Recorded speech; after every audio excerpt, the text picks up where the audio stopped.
오늘 제목을 한번 같이 읽어볼까요? 제목을 시작. 탕부이신 하나님.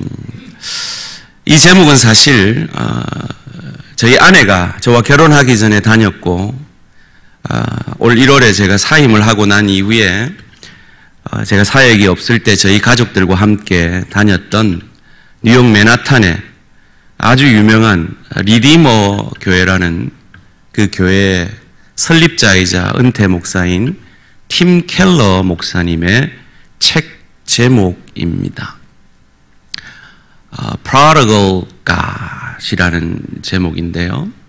이 prodigal이라는 아주 고급 영어는 무모할 정도로 헤프게 베푸는, 남김없이 다 써버리는, 하나님이 무모할 정도로 헤프게 베풀고 남김없이 그의 사랑을 다 써버리는 하나님인 것을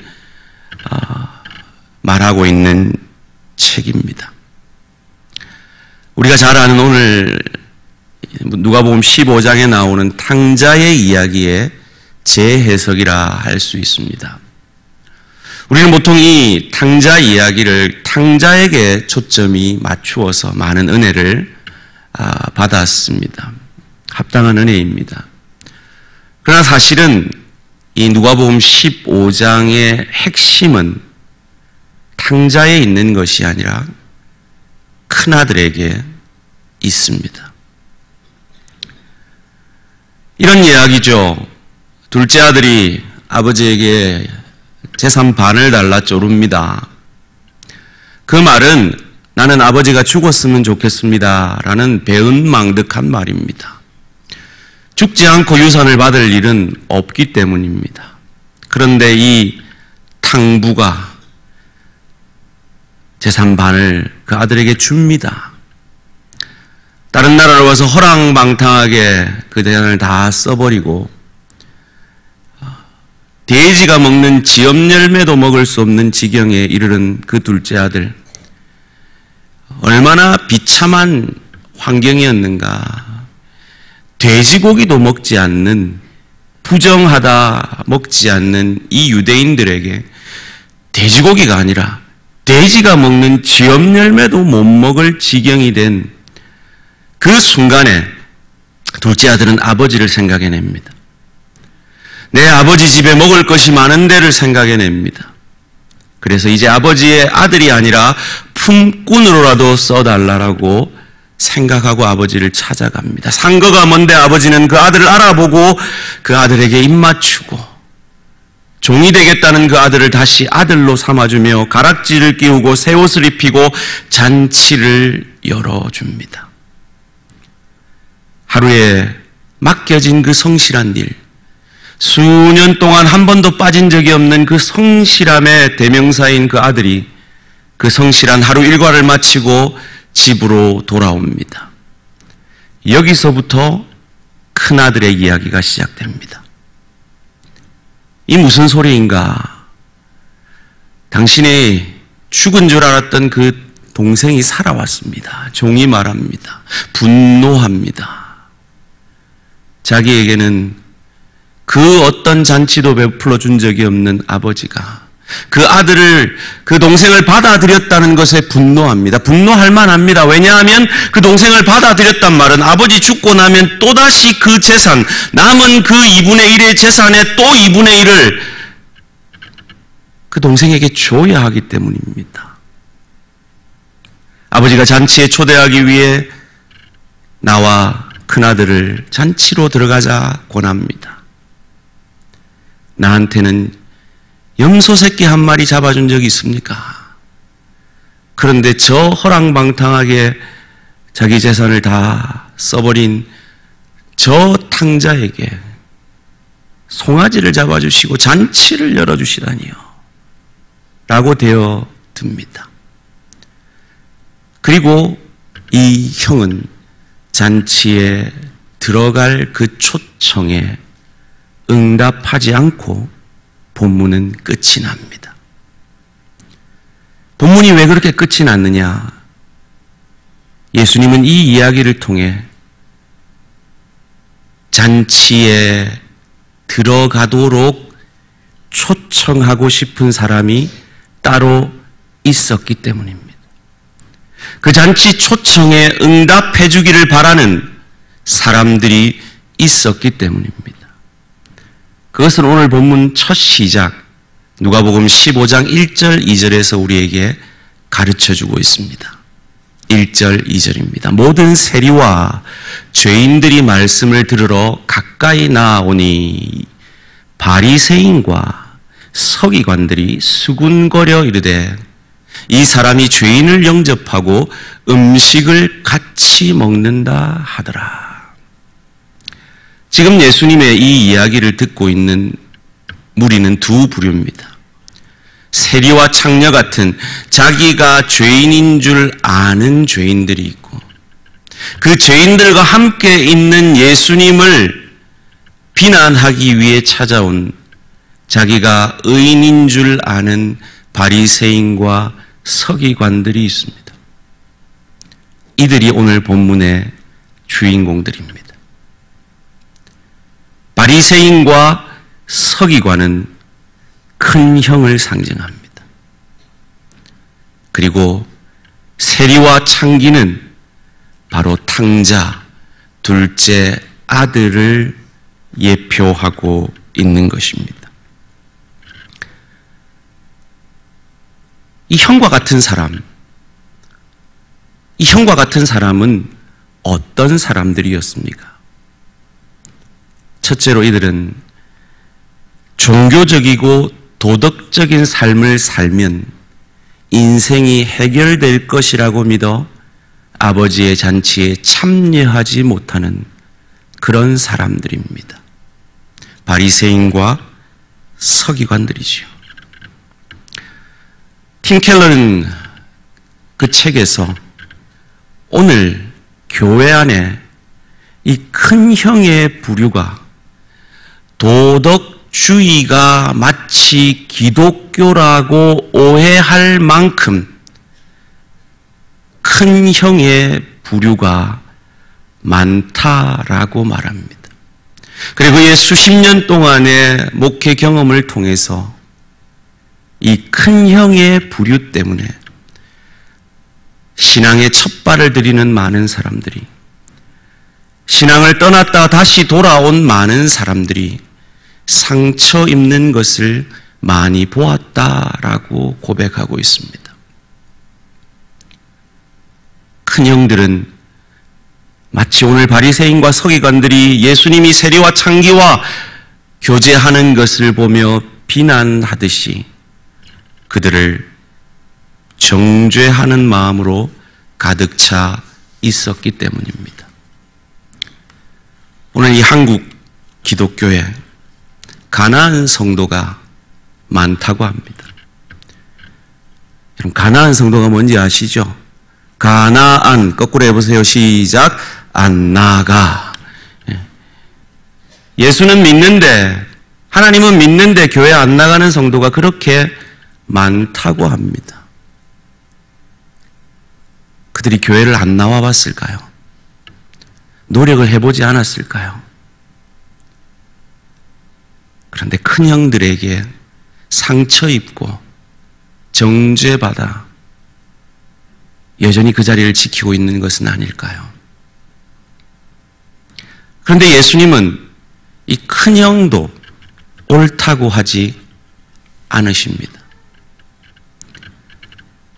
선행에 대한 잘못된 동기와 잘못된 동기의 종교 생활을 예수님은 인정하지 않으시는 겁니다.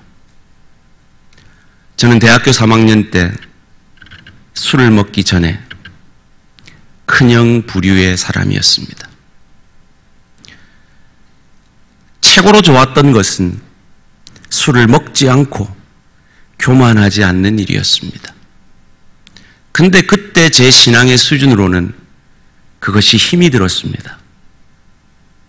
그래서 저는 술 한잔 했습니다.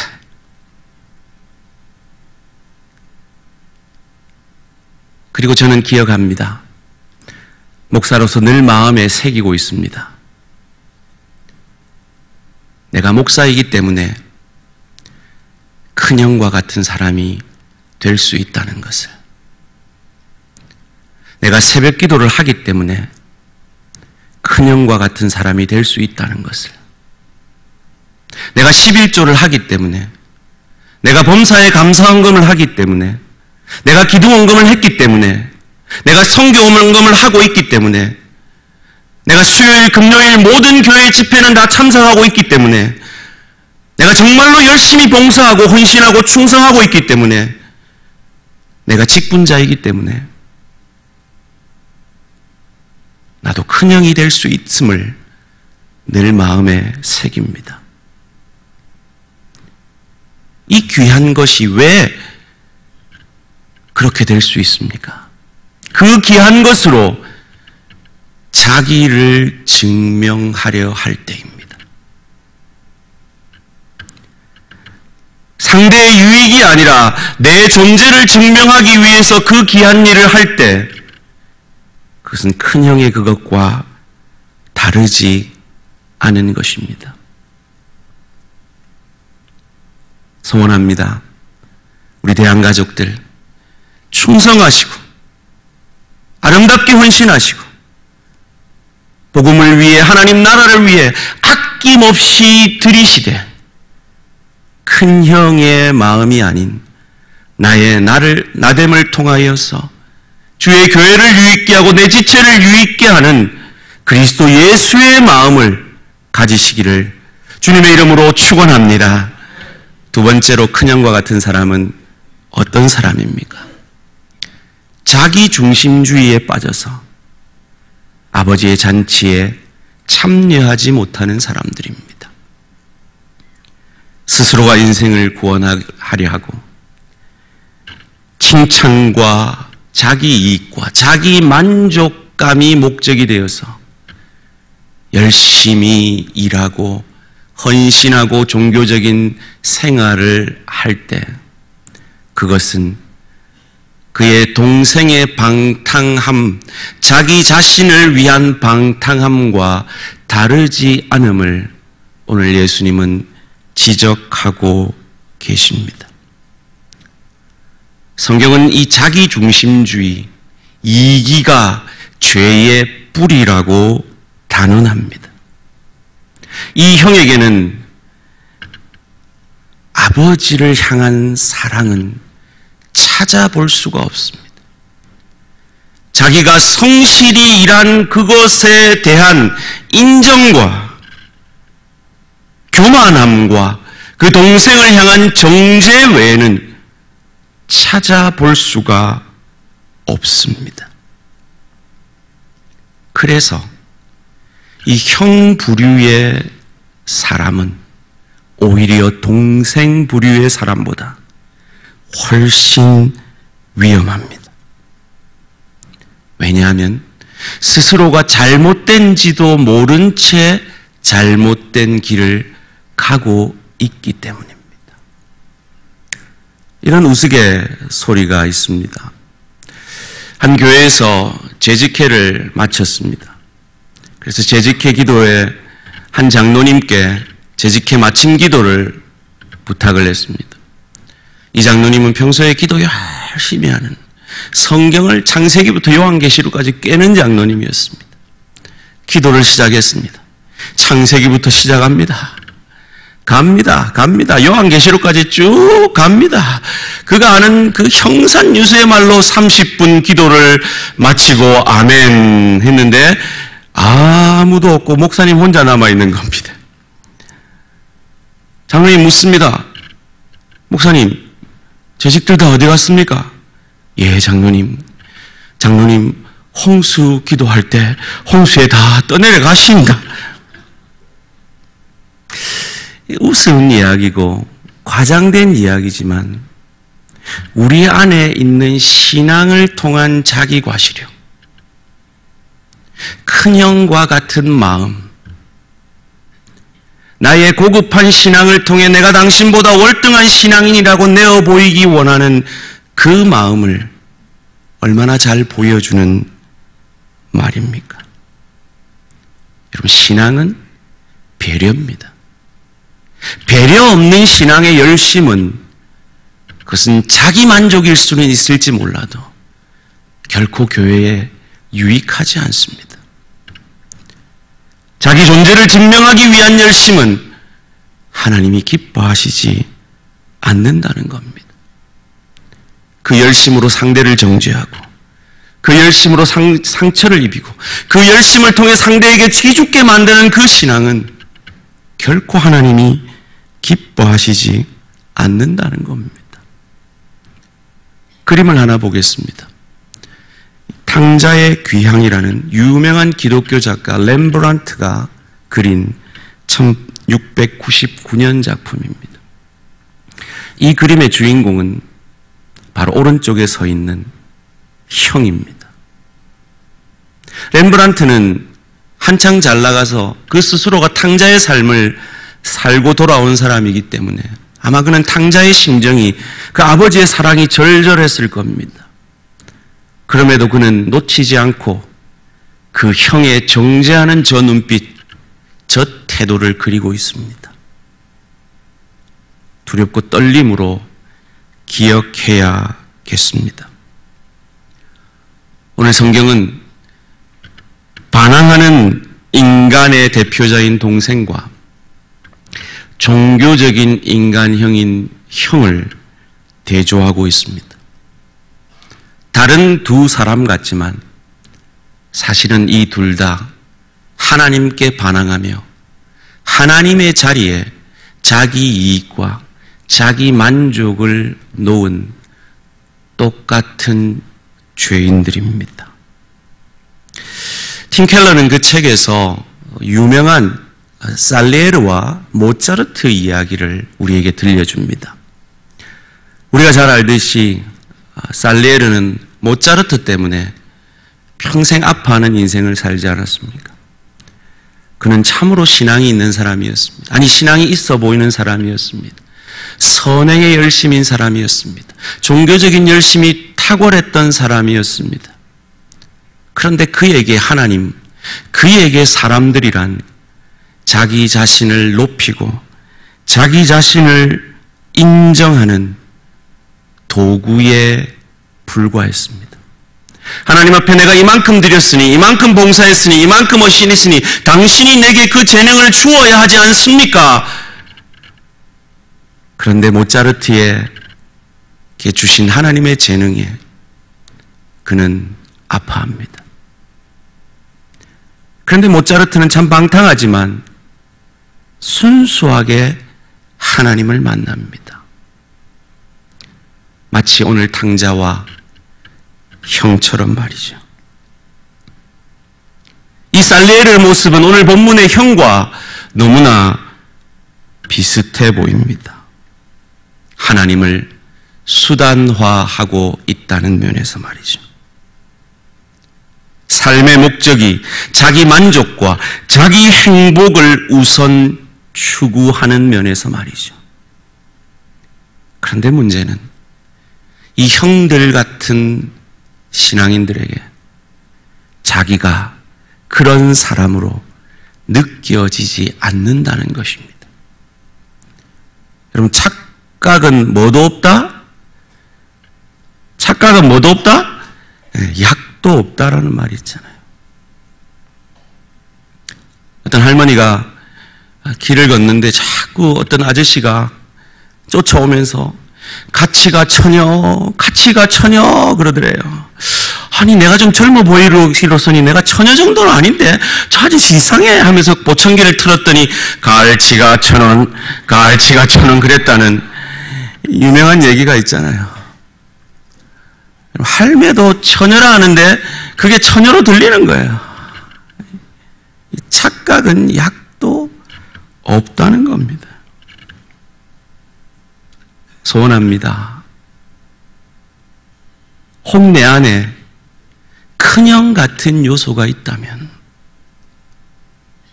그럼에도 불구하고 나의 정당함과 나의 의로움만을 자랑하고 있다면 그 착각에서 깨셔서 나의 나됨을 통하여 주의 교회를, 내 가족을, 내 일터의 동료를, 내 지체를 유익게 하는 그것이 참 신앙임을 삶으로 고백해 내시는 저와 우리 모든 성도님들 되시기를 주님의 이름으로 축원합니다. 세 번째로, 이 형과 같은 사람들은 도덕과 종교의 우월성에 빠져서 아버지의 잔치에 참여하지 못하는 사람들입니다. 여러분, 동생은 뒤늦게라도 깨달았어요. 자기의 죄인됨을, 아버지의 은혜가 필요한 자임을 깨닫고 아버지의 잔치에 참여했어요. 그런데 이 형은 아버지의 잔치에 참여하지 못하고 있습니다. 그럼에도 불구하고 아버지는 이 두 아들을 품고 계십니다. 왜요? 당부이시기 때문입니다. 이 두 아들이 다시 돌아오기를 원하고 계십니다. 왜요? 당부이시기 때문입니다. 두 아들 모두 틀렸습니다. 그런데 두 아들을 여전히 사랑하는 아버지입니다.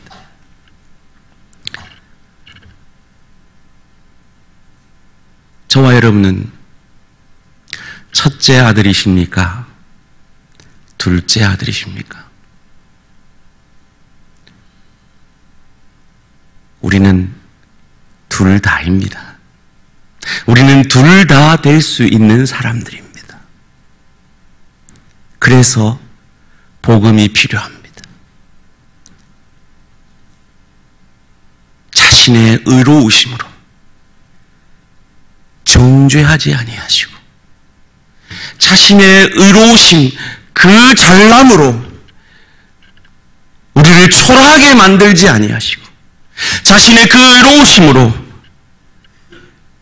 자기 존재를 증명하는 것이 아니라 우리의 존재를 빛나게 하시고 우리를 의롭다 만들어주신 이 복음이 그래서 우리에게 필요한 것입니다. 그런데 오늘 이 사회는 자기의 의로움만을 주장하는 사회인 것 같습니다. 기독교 역사상 가장 수치스러운 역사가 무엇인지 기억하실 겁니다. 그건 십자군 전쟁이었습니다. 기독교가 큰 형의 마음을 가지고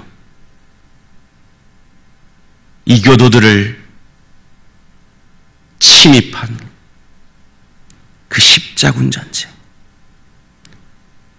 그런데 오늘 이 시대에 기독교가 또다시 그 십자군 전쟁을 치르려 하는 것 같은 안타까운 시대입니다. 사랑하는 성도님들, 여러분의 가정 생활은 어떠십니까? 여러분의 오름을 통해 여러분의 배우자가 행복해지고 계십니까? 여러분의 선함을 통해 여러분의 자녀가 기쁨을 누리고 계십니까? 여러분의 오름을 통해 여러분의 동료가 행복하다고 하던가요? 여러분 때문에 그 직장에 봉급이 좀 적어도 거기 남고 싶다는 고백을 하던가요? 나의 나됨을 통해 내 지체가 행복해 하던가요?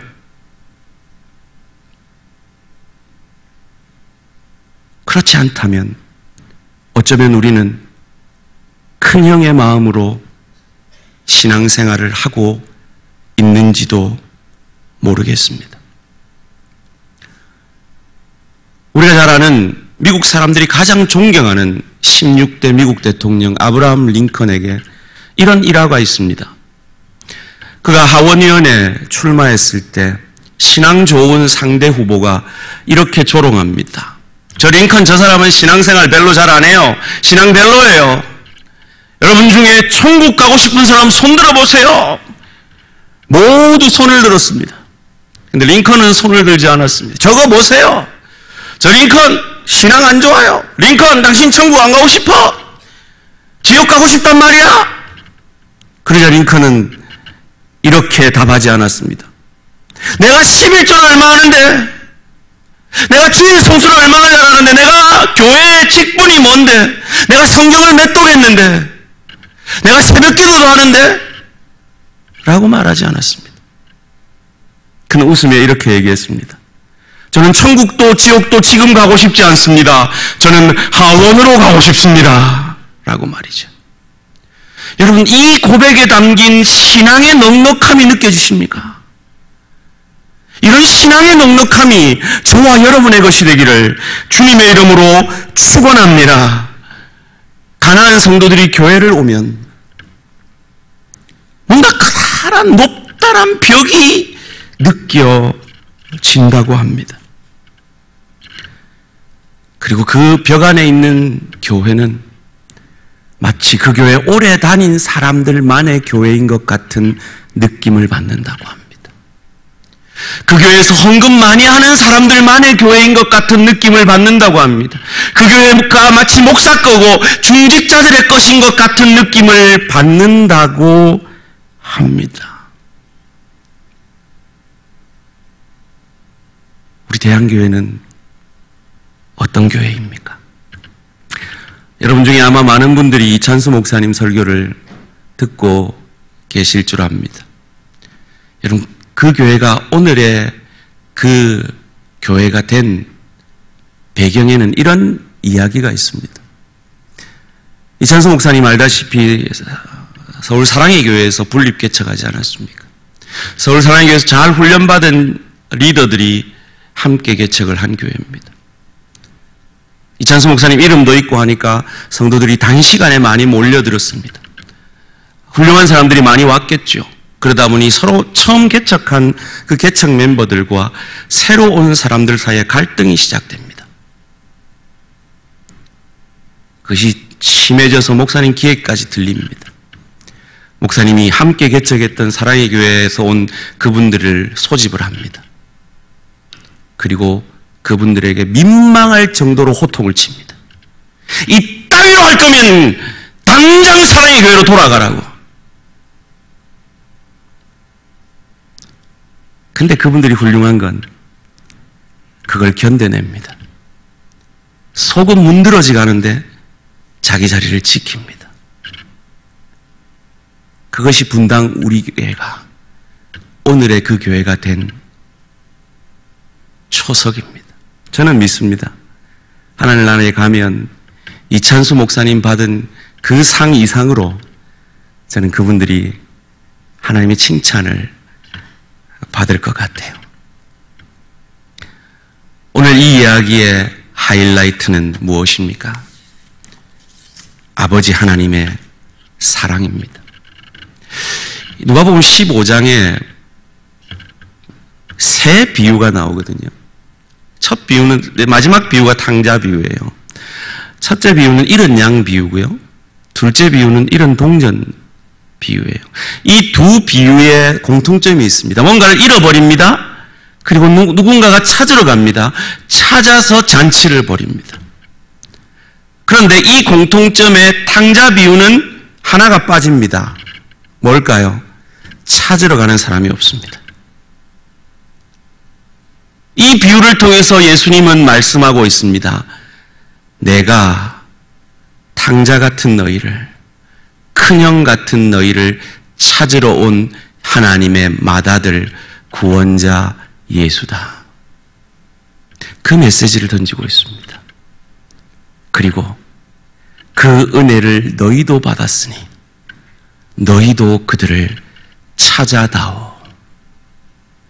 이것이 오늘 우리가 홈커밍 데이를 하는 이유입니다. 기억하십시오.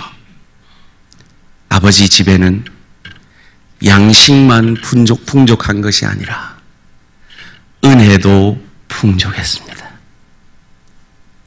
그 은혜는 누가 만들어낼 수 있습니까? 내게 은혜가 필요하고 그 은혜를 받은 사람만이 만들어낼 수 있습니다. 오늘 이 자리를 지키는 대양의 초석들, 40년 전부터 이 자리를 지켰던 귀한 대양의 일꾼들은 큰형같이 일하지만 큰형의 마음이 아니라 맏아들 대신 예수 그리스도의 마음으로 남은 생에 아버지가 가지시는 그 탕부의 마음으로 너희 동생 찾아달라고 말하는 그 아버지의 마음을 시원케 해드리는 저와 우리 모든 성도인들 되시기를 주님의 이름으로 축원합니다. 기도드리겠습니다. 살아계신 하나님 감사합니다. 오늘 홈커밍 데이로 저희가 모였습니다. 지난 2달간 많이 찾으려 하였지만 쉬 찾아지지 않는 상처받은 영혼들, 이제 이 말씀 붙들고 큰형이지만 큰형의 마음 아니라 맏아들 예수 그리스도의 마음으로 주님 부르시는 그날까지 겸손히 주의 교회를 섬기며 겸손히 가정의 소금과 빛으로, 일터의 소금과 빛으로 복음 전하며 나로 인해 구원 얻는 영혼들이, 나로 인해 행복해지는 많은 사람들이 있는 복된 남은 생에 되어질 수 있도록 축복하여 주시옵소서. 감사드리오며 이 모든 말씀 주 예수 그리스도 이름으로 기도합니다. 아멘.